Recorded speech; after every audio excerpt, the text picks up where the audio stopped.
Hello and welcome to Starbound's second channel. My name is Gabriel the Bibi Capaldi and I'll be your narrator today. But before we get into today's story, please do check down below that you are subscribed to the channel. It's 100% free and helps us pop up on your feed a bit more often. The caustic smell of Tagar's iron-rich soil permeated the air, despite the filtration systems working overtime. Hozor Tevelis's sensory tendrils contracted at the acrid scent, registering subtle chemical changes that the mechanical filters couldn't catch. Another wave of bioweapons had been deployed somewhere in the eastern quadrant, the particles already working their way through the atmosphere. He'd been seeing the effects in patients within hours. Hozor adjusted the bindings, keeping his tendrils in their professional position at the back of his skull, then returned to calibrating the primitive diagnostic equipment. The forward medical outpost was a far cry from the state-of-the-art facilities where he'd trained. No neural interfaces, no virtual diagnostic displays, just manual equipment in a maze of tunnels carved into the rust-colored mesa, illuminated by strips of LED lighting that cast everything in an eerie blue-green glow.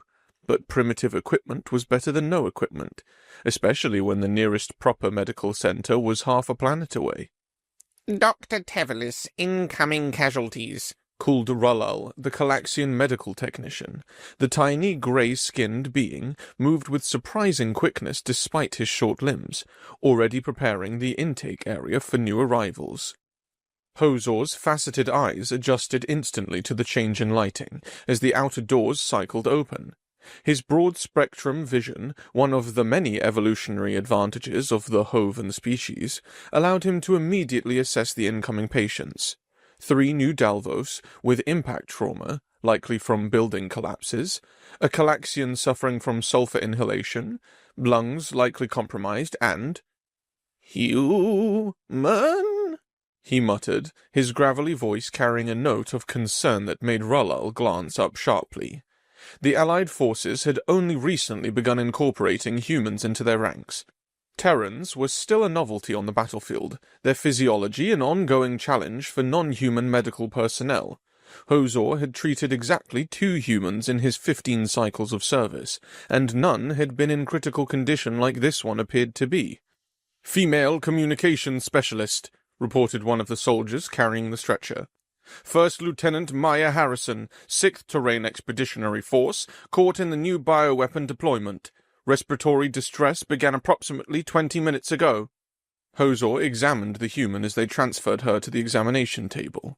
Lieutenant Harrison stood out even among her own kind, taller than average at 5'9", with skin a light brown shade covered in darker freckles, and black hair pulled back in a regulation bun, now coming loose.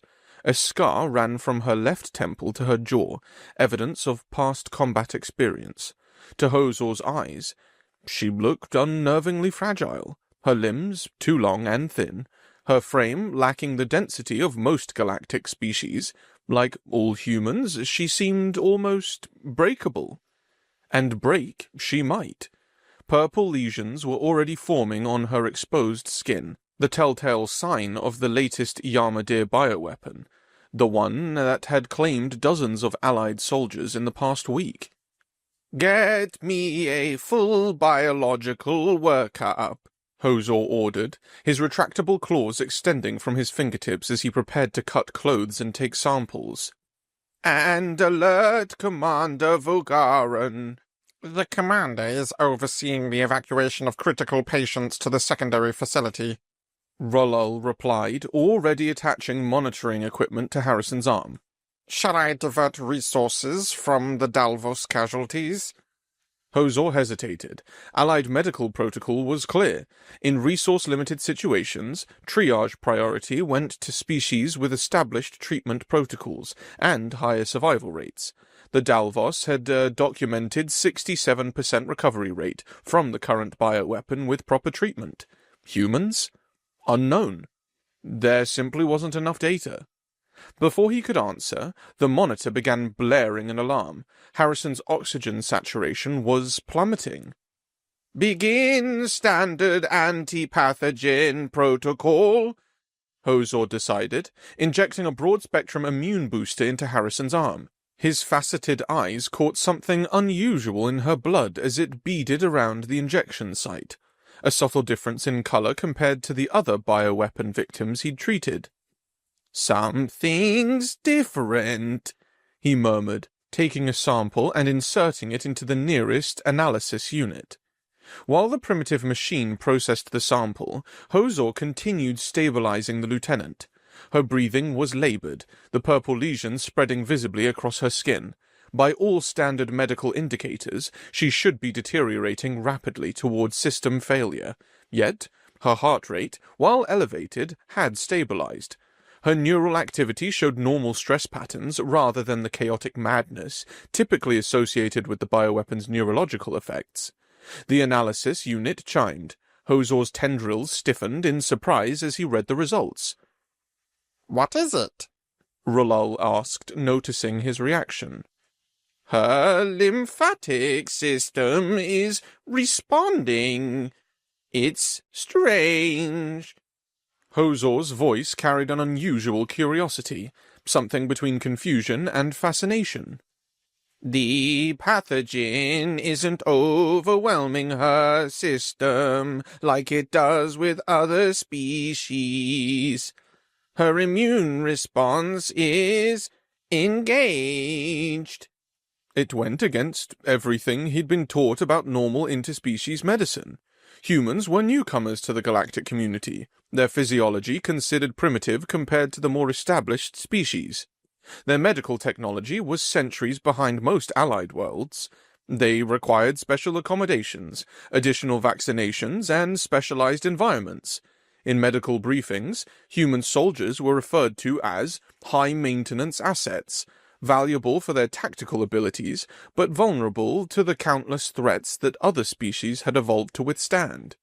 Yet, here was evidence suggesting something entirely different. "Run a comparative analysis against the other bioweapon cases," Hozor instructed, his professional detachment giving way to scientific curiosity. "And get me everything we have on human immunology." The outpost shook as an explosion rocked the surface above them. Dust sifted down from the ceiling of the cavern. "The Yarmadira are advancing on our position," called a voice from the communications station. "Command expects they'll reach the outpost perimeter within 2 hours. Evacuation protocol is now in effect." Amidst the sudden increase in activity, Commander Vogaran entered the triage area. The Dalvos officer's ash-white skin seemed to glow under the blue-green lights, his 6 eyes taking in the scene with military stiffness. At nearly 7 feet tall, his gaunt frame towered over both Hozor and Rulal. "Report," he demanded, his voice as methodical as his movements. 3 Dalvos with impact trauma, 1 Galaxian with sulfur exposure, and a human with bioweapon contamination," Hozor stated, listing Harrison last, knowing Vogaran's views on resource allocation. As expected, the commander's attention fixed immediately on the Dalvos casualties. "Stabilize our people first. The evacuation shuttles will reach the secondary landing zone in 90 minutes. Priority patients must be ready for transport." "Sir," Hozor said, stepping forward slightly, "the human is showing an unusual response to the bioweapon. I believe she will—" "I'm familiar with the standard deterioration pattern, Doctor," Vogaran interrupted, not even glancing at Harrison.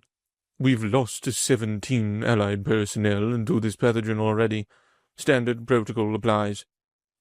Standard protocol meant palliative care only for cases with less than 40% survival probability during emergency evacuations. Resources would be directed to higher probability survivors. "With respect, Commander, this case is different," Hozor persisted. "Lieutenant Harrison's immune system appears to be actively combating the pathogen. If we can understand how—" "We are at war, Dr. Tevelis," Vogaran said coldly, his 6 eyes finally turning to regard Hozor directly. Your scientific drive is noted, but irrelevant in our current tactical situation. The human will be made comfortable and evacuated if the situation permits. Focus your attention on patients you can actually save. But, sir, if we could develop a countermeasure based on... That's an order, Doctor. Vogaran's tone left no room for argument. 86 personnel require evacuation with limited medical transport capacity. This human is not a priority. As Vogaran moved away to inspect the Dalvos casualties, Hozor returned to Harrison's side. Her condition had stabilized, though the purple lesions continued their steady spread. The initial diagnostic had completed, displaying results that contradicted everything Hozor had been taught about human physiology. "What are you doing that others can't?" he murmured, studying the readouts more carefully. A hand weakly grasped his arm. Harrison's eyes had opened, glazed with fever but conscious. "Am I dying, Doc?" she asked, her voice barely above a whisper. Hozor hesitated. Honesty was his typical policy with patients, but the truth was he wasn't certain anymore. By all standard medical protocols, she should be deteriorating faster than she was. "You've been exposed to the Yarmadir bioweapon," he explained. "Your body is fighting it." A ghost of a smile crossed her lips. "We're good at that. Fighting things we shouldn't be able to beat." Before Hozor could respond, Harrison's body convulsed, her back arching off the examination table. The monitoring equipment erupted in alarms as her oxygen levels crashed. "Respiratory support," Hozor called to Rollo, who was already moving toward them with emergency equipment. Together, they stabilized Harrison again, but Hozor could see the progression of the pathogen through her system. The purple lesions had spread further, yet still showed defined borders, unusual for this bioweapon, which typically kept expanding. A decision crystallized in Hozor's mind. 15 cycles of military service had taught him to respect the chain of command, but his medical oath predated his commission. Sometimes saving lives required breaking rules. "Rollo," he said quietly, ensuring no one else could hear. "Prepare isolation chamber 3. We're moving the lieutenant there now." The Calaxian's eyes widened. "But Commander Vogaran's orders." "I'll handle the commander. Lieutenant Harrison isn't just another casualty. She could be the key to developing a countermeasure," Hozor said. "I'm not letting her die when her body is showing us something we've never seen before." As they carefully transferred Harrison to a transport gurney, another explosion rocked the outpost. Closer this time, the lights flickered momentarily. "The Yarmadir have breached the outer defense line," announced a harried communications officer. "Evacuation timeline has been accelerated. All personnel prepare for immediate withdrawal." Commander Vogaran reappeared, his movements now more hurried, though still controlled. "All critical Dalvos and Calaxian casualties to Transport Bay 1, remaining patients to Transport Bay 2 as space allows." His 6 eyes narrowed as he noticed Hozor and Rollo moving Harrison. "Dr. Tevelis, did I not make myself clear? Non-priority cases remain here until all critical allied species are evacuated." Hozor straightened to his full height, still a foot shorter than the commander, but unwavering. "With respect, sir, I believe Lieutenant Harrison represents a critical research opportunity that could save countless allied lives. I'm transferring her to isolation for continued observation." "We're abandoning this position, Doctor. There will be no continued observation."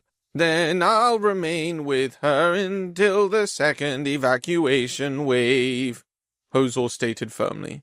The lieutenant's immune system could be the breakthrough we need against the Yamadir bioweapons. I cannot in good conscience abandon this line of research." Vogaran's expression hardened. "Would you risk your life for a single human, a species that barely belongs in this conflict?" "I would risk my life for anyone if that meant a chance to get a cure for those weapons," Hozor countered. "And right now, understanding what's happening in Lieutenant Harrison's body may be our best chance of doing that." For a moment it seemed Vogaran would physically stop them. Then another explosion shook the outpost, decisive and close enough to dislodge fragments from the ceiling. "On your head be it, Doctor," the commander said coldly. "When this human dies, despite your efforts, as they all do, I will personally ensure your medical license is revoked if you survive long enough to face the consequences of your insubordination." Without waiting for a response, Vogaran turned and strode away, barking orders to prepare the primary evacuation transports. "Are you certain about this?" Rolal asked nervously as they continued toward the isolation chamber. "The commander isn't known for idle threats." Hozor watched Harrison's face, the purple lesions stark against her brown skin, her breathing labored but fighting. Something about humans had allowed them to survive on their hostile homeworld without the advanced medical technology other species required. Something his people, for all their scientific advancement, had never fully understood. "I'm certain," he said, his faceted eyes reflecting the blue-green emergency lights as they descended deeper into the outpost. "One way or another, Lieutenant Harrison is going to teach us something important about this weapon." Above them, the battle for the eastern quadrant of Tagar raged on, but in the depths of the medical outpost, a different kind of battle was beginning, one that perhaps would challenge everything the galactic medical community thought they knew about the resilience of humanity. 36 hours had passed since Hozor had defied Commander Vogaran's direct orders.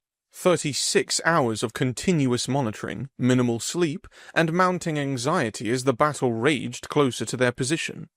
The isolation chamber, originally a storage vault hastily repurposed for quarantine cases, had become Hozor's entire world. Its raw, unfinished stone walls, reinforced with creaking durasteel supports, felt both like a sanctuary and a prison. The air recyclers struggled against the perpetual mineral dust, leaving the atmosphere slightly stale despite their best efforts. Low-powered emergency strips provide the only illumination, casting harsh shadows across Lieutenant Harrison's unconscious form. The portable diagnostic units and ventilators vibrated in the background, occasionally competing with the annoyance of the distant sound of explosions from the battle above. Hozor's sensory tendrils hung limply around his shoulders, dried out from stress and lack of proper care.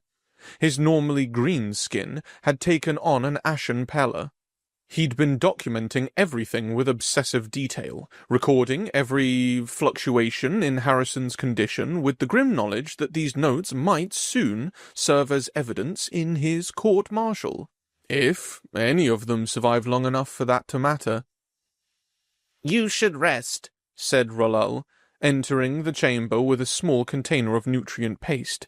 The Calaxian had been smuggling extra supplies to the isolation chamber during shift changes, risking his own career to support Hozor's unorthodox decision. "I can monitor her for a few hours." "No need," Hozor replied, his voice rougher than usual from fatigue. "Something's changing." He gestured toward the diagnostic display. For the past day and a half, Lieutenant Harrison had remained in critical condition, her body waging what appeared to be a losing battle against the Yarmadir pathogen. The purple lesions had spread across much of her exposed skin, and her breathing remained labored despite respiratory support. By all standard medical indicators, she should have died hours ago. Yet, she hadn't. "Her white blood cell count," Rolal observed, leaning closer to the display. "It's increasing." "Not just increasing," Hozor corrected, a hint of excitement breaking through his exhaustion. Look at the cell morphology. They're changing to better fight the pathogen. That's impossible, Rolal whispered. No species can alter immune response so quickly.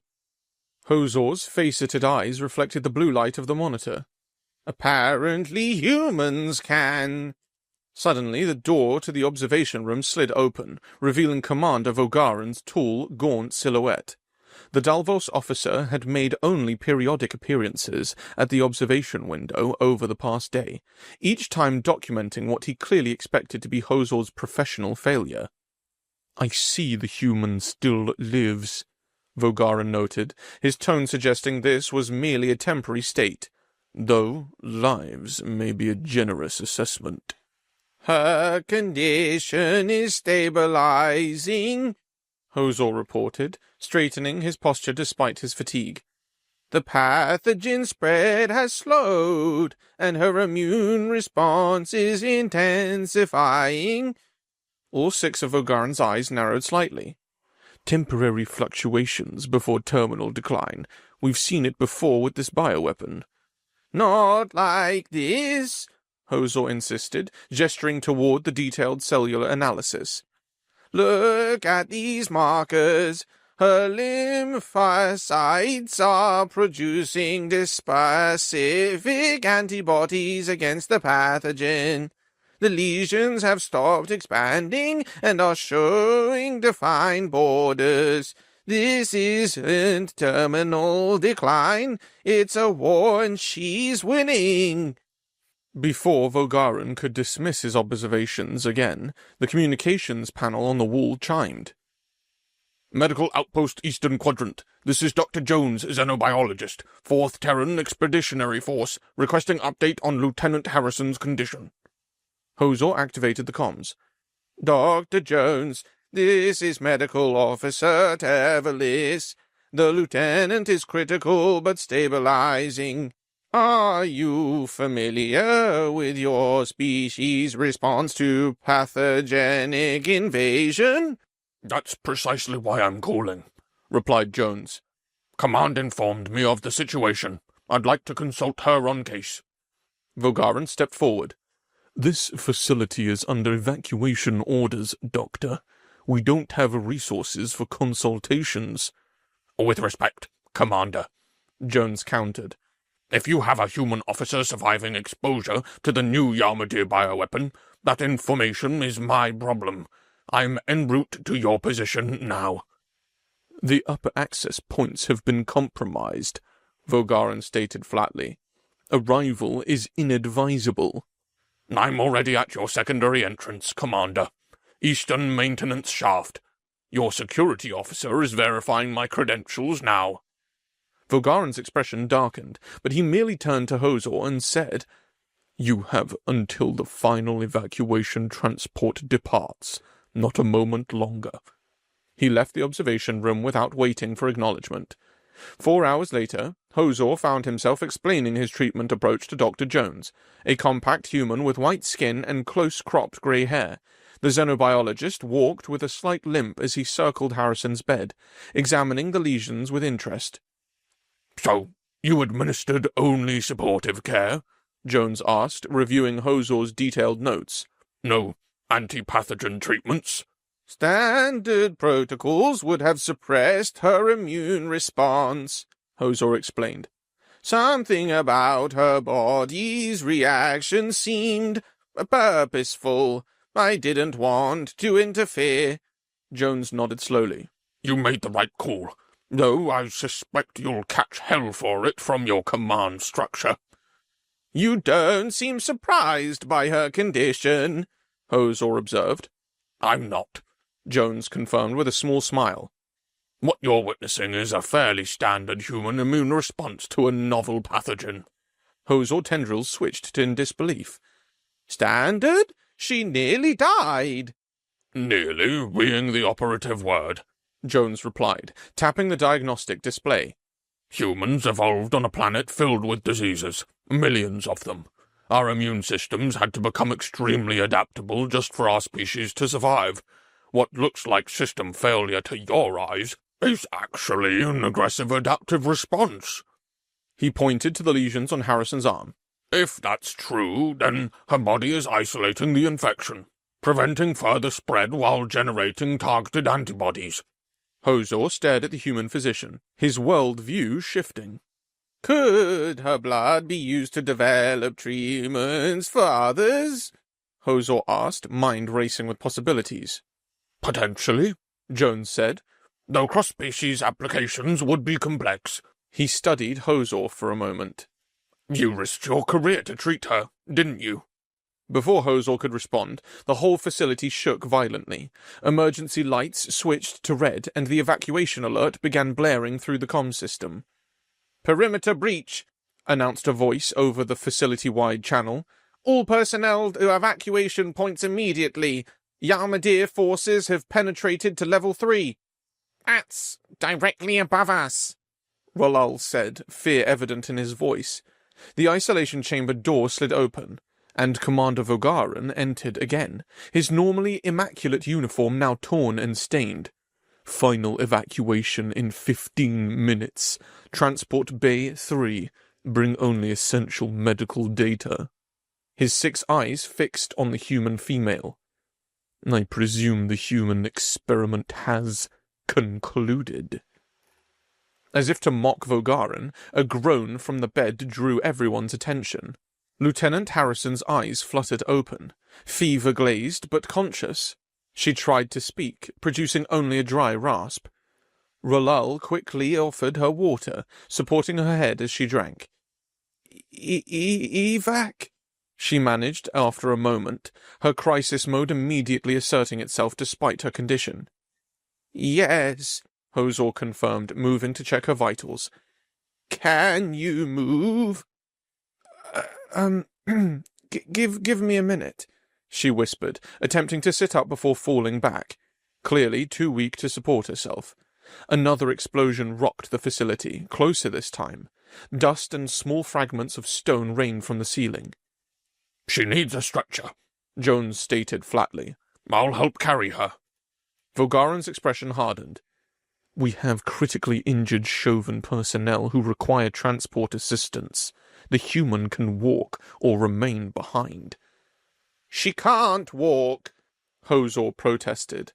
And her blood contains antibodies that could save countless allied lives. She's a medical asset now.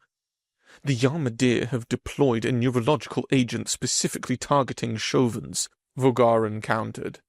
My people are dying while you obsess over one human soldier. The facility shook again, harder this time, and the lights flickered ominously. I can walk, Harrison insisted, forcing herself upright with visible effort. Her face had paled considerably, but determination burned in her eyes. Just need support. Jones moved to her side immediately, sliding an arm around her waist. Lean on me, Lieutenant. We'll move together. Hozor felt torn between his duty to his own species and his commitment to Harrison's treatment. The neurological agent Vogaran mentioned was real. 3 Chauvin medical staff had collapsed in the past hour, their nervous systems under attack. Dr. Tevelis, Vogaran said, his voice cold with command authority. Your expertise is required for our Chauvin casualties. Dr. Jones can attend to Lieutenant Harrison. I need to document her recovery properly, Hozor argued. We can't lose this data. My orders are not suggestions, Doctor, Vogaran snapped. Choose now your career, your people, or this human experiment. Before Hozor could respond, Harrison locked eyes with him. Go, she said weakly. Your people need you. I'll be fine. Despite her condition, she managed a faint smile. Humans are surprisingly hard to kill. The decision crystallized in Hozor's mind. Ralal, transfer all of Lieutenant Harrison's medical data to my personal unit. Dr. Jones, ensure she reaches evacuation transport. He turned to Vogaran. I'll attend to the Chauvin casualties immediately, sir. The commander's expression remained cold, but he nodded curtly before turning to leave. As they prepared to evacuate, another violent explosion shook the outpost. The lights failed completely for several seconds before emergency power engaged. That was the main power generator, Ralal reported grimly. We're on reserves now. The comms system crackled. All personnel, be advised. Yarmadir forces have breached Level 4. Evacuation route to Transport Bay 3 is compromised. Divert to maintenance tunnels and proceed to the secondary extraction point. Hozor felt a moment of dread. The maintenance tunnels were narrow, winding passages originally used by Tagar's native subterranean species. Moving injured personnel through them would be challenging at best, impossible at worst. Change of plans, he announced, making a swift decision. Ralal, help Dr. Jones with Lieutenant Harrison. Take the eastern tunnel branch. It's wider and more direct to the extraction point. What about you? Ralal asked. I'll take the Chauvin casualties through the northern branch. It's longer but should accommodate stretchers. We'll meet at the extraction point. Harrison reached out, grasping Hozor's arm with surprising strength given her condition. Thank you, she said simply, for seeing what others missed. Hozor's faceted eyes met hers. I believe the lesson is that we've underestimated humans all along. Perhaps what your species lacks in technology, you make up for in biology. Don't sell yourself short, Doc, she replied with a weak smile. Takes a good doctor to know when to get out of the way and let nature work. As they parted at the tunnel entrance, Hozor realized his perception had fundamentally shifted. He had always viewed humans as fragile newcomers to galactic warfare, requiring advanced alien medicine to survive. Now, he understood something profound. Sometimes surviving didn't require technological advancement, but rather the hard-won adaptations forged through millennia of struggle against a hostile environment. The question now was whether they would all live long enough to put this knowledge to use. The maintenance tunnels beneath the medical outpost were a labyrinth of narrow passages, barely tall enough for Hozor to stand upright. Bioluminescent fungi clung to the rough stone walls, casting everything in an eerie blue glow that made medical work nearly impossible. The geometric patterns carved by Tagar's native species covered the tunnel surfaces, silent witnesses to a civilization that had thrived here before the war. Hozor led his group of 7 Chauvin patients, each suffering from neurological bioweapon. Their symptoms were progressing rapidly: tremors, visual distortions, coordination loss. Unlike the human, their recovery would be slow. The Yarmadir had designed this agent not to kill fast, but to debilitate. A crueler fate for a species that prided itself on precise movement and sensory acuity.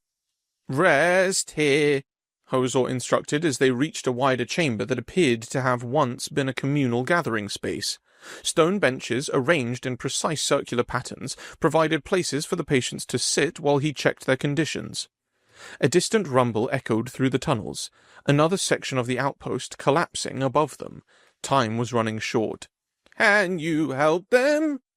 Asked one of the walking wounded, a junior medical officer whose tendrils were already showing signs of nerve damage, trembling uncontrollably. Hozor administered another round of stabilizing agents, but the truth was grim. These treatments are only buying time. We need proper medical facilities. As he worked, his mind kept returning to Lieutenant Harrison and what her immune response might mean for future bioweapon countermeasures, if they could isolate the adaptive properties of human immunity. His thoughts were interrupted by the sound of approaching footsteps from a connecting tunnel. Hozor tensed, reaching for his sidearm, but relaxed when he saw Ralal's familiar stocky silhouette emerge from the darkness. You should be halfway to the extraction point by now, Hozor said, surprised. Change of plans, the Calaxian replied grimly. The eastern tunnel collapsed about 200 meters in. We had to double back. Dr. Jones and Lieutenant Harrison are just behind me. Moments later, Jones appeared, still supporting Harrison, who looked pale but remarkably alert compared to her condition just hours earlier. The extraction team reported Yarmouth forces approaching the secondary point, Jones explained without preamble. They've delayed departure as long as possible, but we have less than 30 minutes to reach them. These patients can't move that quickly, Hozor replied, gesturing to the Chauvins, several of whom were now showing advanced neurological symptoms. Harrison detached herself from Jones's support, wobbling slightly but standing under her own power. The purple lesions had already begun to fade to bruise-like marks. "Then we carry them," she said simply. Before Hozor could respond, another figure emerged from the tunnel behind them, Commander Vogaran.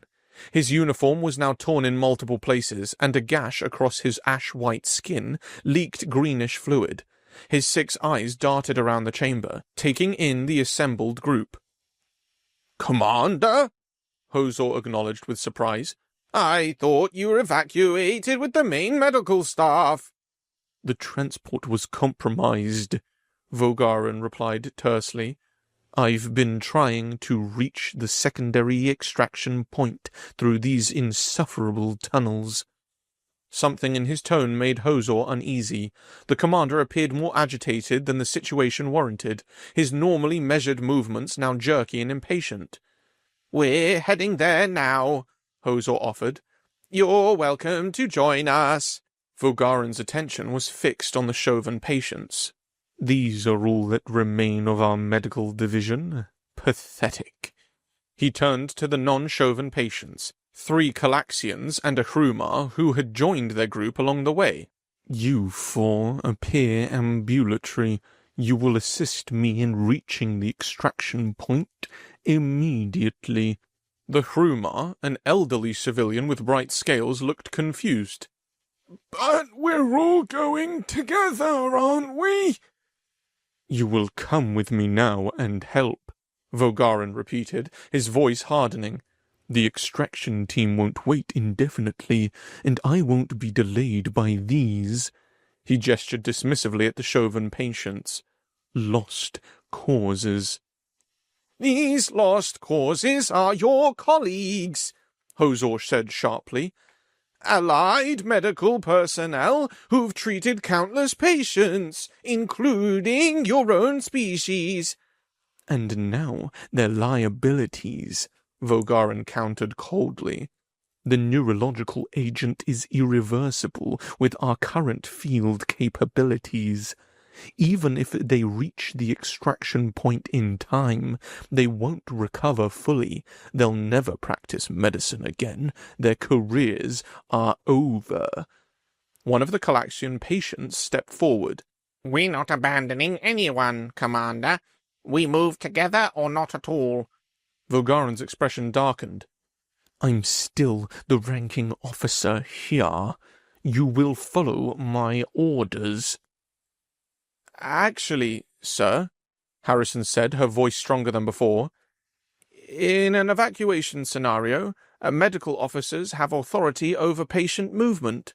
It's Section 47B of Allied Forces Protocol." Vogaran's eyes fixed on her with undisguised contempt. "You barely qualify as a patient, Lieutenant, much less an authority on Allied protocol." "She's right, though," Jones confirmed. "Dr. Tevelis has command authority here." The commander's posture shifted subtly, becoming more threatening. "I've indulged in this insubordination long enough. The human should have died days ago according to every medical precedent. Instead, Dr. Tevelis wasted critical resources on an experiment while our people, my people, suffered." "Understanding human nature healing could save countless lives," Hozor countered. "Lieutenant Harrison's immune response—" "It's irrelevant," Vogaran snapped. "Humans are an evolutionary aberration, a primitive species that should never have been allowed into the Allied forces. Their biological unpredictability makes them dangerous, not valuable. The Hrumar patient stepped back, visibly alarmed by Vogaran's outburst. Commander, you're not well. I'm perfectly well, Vogaran hissed. I am the only one here thinking clearly. The Chauvin patients are lost. The human is an anomaly that should be studied in a proper facility, not coddled by a doctor who's forgotten his primary loyalty. Hozor noticed something disturbing, a faint violet tinge appearing at the edges of Vogaran's 6 eyes, a symptom he recognized immediately. Commander, he said carefully, when were you exposed to the bioweapon? Vogaran stiffened. I wasn't. You're showing early signs of neurological contamination, Hozor persisted. The violet discoloration around your eyes? Enough, Vogaran shouted, reaching for his sidearm. I will not be diagnosed by a traitor to his own species. You four, he gestured to the Calaxians and the Hrumar, come with me now, or I will leave you all behind. The patients exchanged glances. Then the Hrumar stepped forward. No. What did you say? Vogaran's voice had dropped to a dangerous whisper. I said no, the elderly Hrumar repeated, his scales shifting color slightly with emotion. You would abandon injured colleagues. You speak of other species with contempt. You threaten patients with a weapon. The Hrumar straightened to his full height. It seems to me that you want to use us to reach the extraction point sooner, so you can save yourself. Before Vogaran could respond, there was a swift movement from the side. Lieutenant Harrison, despite her weakened state, had positioned herself between the commander and the patients, her stance unmistakably protective. "Lower your weapon, Commander," she ordered, her military tone evident in her unwavering voice. Though unarmed and still recovering, she stood with the confidence of someone who had faced worse odds. The Calaxians and the other patients moved behind her, forming a unified front.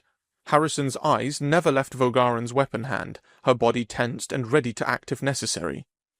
"Stand aside, Lieutenant," Vogaran hissed, but there was a new hesitation in his voice. "No, sir," Harrison replied firmly. "These people have chosen to stay together. You're welcome to join us, but you will not threaten patients under my protection." Vogaran's gaze swept the chamber, finding himself facing not just opposition but a human soldier ready to defend the others despite her recent brush with death. "You've turned them against me," he said to Hozor, voice tight with fury. "You and that human." "No one has turned anyone against you," Hozor replied evenly and then gestured to the violet tinge around Vogaran's eyes. "And you need medical attention. The neurological agent is affecting your judgment."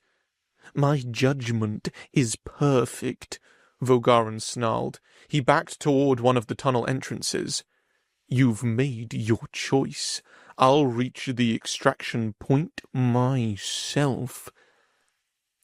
"That tunnel leads deeper into the Mesa," Ralal warned. "The extraction point is—" "I don't need directions from a Calaxian technician," Vogaran cut him off. With a final venomous glare, he disappeared into the darkness of the wrong tunnel. A heavy silence fell over the chamber. "Should we go after him?" Ralal asked with uncertainty. Hozor hesitated, torn between his duty as a doctor and the needs of the patients already in his care. "He's chosen his path. We need to focus on reaching the extraction point with these patients." "He's infected," Harrison observed quietly. "The bioweapon is affecting his mind." "Yes," Hozor confirmed. "He is not a human. His condition will deteriorate rapidly. A tremor ran through the tunnels, another section of the outpost collapsing. We need to move, Jones urged. The extraction team won't wait forever. With renewed urgency, they organized the Chauvin patients for transport, the strongest members of the group constructing makeshift stretchers from materials found in the abandoned chambers. Harrison, despite her own weakened condition, insisted on helping carry one end of a stretcher. As they moved through the tunnels, Hosor found himself walking alongside Harrison. "In all my years of medicine," he said quietly, "I've never seen anything like your recovery." She managed a tired smile. If we've learned anything as a species, it's how to survive things that should kill us. "The Alliance has always viewed humans as medically fragile," Hosor admitted. "Your shorter lifespans, your susceptibility to radiation, your need for specific atmospheric conditions." "Yet here I am," she replied, "walking after exposure to a bioweapon that killed dozens of Allied soldiers." Before Hosor could respond, their forward scout called back. "I see a light ahead. It's the extraction point." Relief washed through the group, giving renewed energy to their final push. As they emerged into an ancient loading bay now open to the surface, Hosor saw the welcome sight of an Allied transport vessel waiting on the platform, its engines already running. "Cutting it close, Doctor," called the pilot. "We've got Yamadir units covering on this position. 5 minutes and we're dust." They quickly loaded the patients into the transport. As Hosor helped secure the last stretcher, he glanced back at the tunnel entrance, feeling a pang of guilt about Vogaran despite everything. "He made his choice," Harrison said softly, reading his thoughts. The transport lifted off just as the first Yamadir scouts appeared on the ridge above them. As they accelerated away from Tagar's surface, Hosor watched the rust-colored landscape recede, knowing that nothing in his medical career would ever be the same. "What happens now?" Harrison asked as a medic checked her vital signs. Hosor's tendrils curled thoughtfully. "Now the real work begins. Your immune response may hold the key to countering the Yamadir bioweapons."